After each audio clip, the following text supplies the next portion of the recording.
Everyone. So I just realized that in the last vlog, I said that I had two books to talk about, and I only talked about one, and then Screencastify cut me off. I don't understand why, but either way, whatever.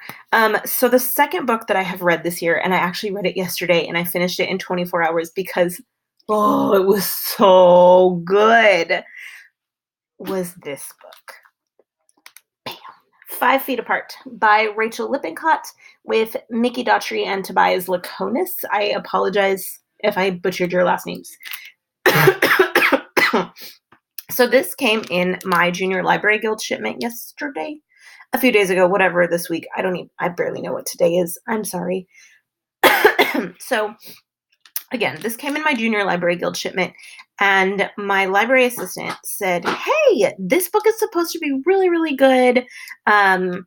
It's about a girl with lung issues, and oh, look, it's going to be made into a movie. I knew nothing else. Apparently, the trailer's out. I'm way behind, and I didn't know this, and so I haven't even watched the trailer. I know nothing about it, but I read the inside, and it's about a girl. It says, can you love someone you can never touch? And that caught me. Like, okay, I'm intrigued. How do you love someone you can't touch? Like, how do you not hug them or hold their hand or just like bother them all day? She can't touch the person she's in love with. And then I read a little more. Stella Grant likes to be in control, even though her totally out of control lungs have sent her in and out of the hospital most of her life. So Stella has cystic fibrosis, meaning her lungs produce too much mucus, and it's really hard for the air to get between the mucus and into her lungs. And so because of that, she spends a lot of time in the hospital. And this time she's in the hospital because of a sore throat and a cold that she thinks has gone awry. And at this point in Stella's life, her parents have just gotten a divorce. She's lost someone really dear to her, and she is right in the middle, I think, of her senior year, and her friends are all going to Cabo, and she's in the hospital for another round of treatments. And while she's in the hospital, it was really cool to see how they've made this community. So there's her nurse, Barb, and the other nurse is Julie, and she's known both of them since she has been pretty much alive. She says later that they've been taking care of her since she was 6. Her best friend, Poe, is also in the hospital with her. And then she meets this new person in the hospital, a boy named Will. Now, when I first started the book, I was determined that Poe was the person that she was in love with, and that was the person that she wouldn't be able to touch. But Poe is her best friend who does not like girls. And Poe has commitment issues because, kind of like other people with cystic fibrosis, he thinks he's a burden, and he is really hard to love because he's sick and he spends so much time in the hospital. And as the story goes on, Poe has to learn how to deal with that and how to allow others to love him.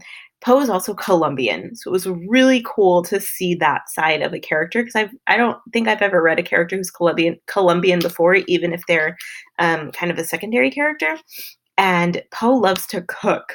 So he has brought his own spices and stuff with him. So when he's eating hospital food, his hospital food is way better than Stella's. And even though they can't touch each other and they can't really go in each other's hospital rooms, they do everything through texting and through FaceTime and through Skype messaging. So it's really cool to see how technology has helped with not being able to touch. But even so, there are moments where tough things happen and you really want to hug your best friend, and she can't. So anyway, Will comes into the picture and joins their community, and Will is one of those boys who is very rebellious, and he's thinking, well, I'm going to die anyway. I may as well enjoy living in the time that I have left. And Will's mom has a lot of money, and she will do anything to find a way to cure Will. We find out that Will has something called B. cepacia, and B. cepacia is a bacteria that if you have cystic fibrosis and you have B. cepacia, it means that you cannot be treated by antibiotics. It actually feeds on antibiotics. And it basically means you're never going to be cured and you don't get to have new lungs, while Stella is on the lung transplant list. So those two really cannot come into contact with each other. It was really cool to learn things because I don't think I'd ever read anything about cystic fibrosis before. And I learned that patients with cystic fibrosis cannot come within 6 feet of each other because if they do something like a touch or even a hug or, God forbid, a kiss, and they trade germs, it could kill both of them. Now, Bisapesia is especially bad. And so Stella already knows, like, no way, I have to stay away from Will. There's no way I can have any kind of relationship with him. That's it. And from the beginning, she's like, you're one of the rebellious types. I don't like you. I don't want anything to do with you. No. Of course, things happen. And of course, she ends up falling for him. Like, how can you not?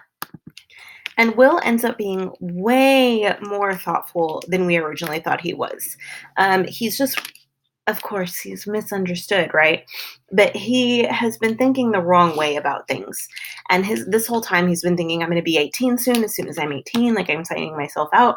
I'm not spending any more time in hospitals. I want to travel the world. I want to see things outside of hospital rooms. And he kind of blames his mom for everything. And so now at one point in the book, he realizes, like, oh, my mom's been doing this because she's trying to help me, but I have to do the same back.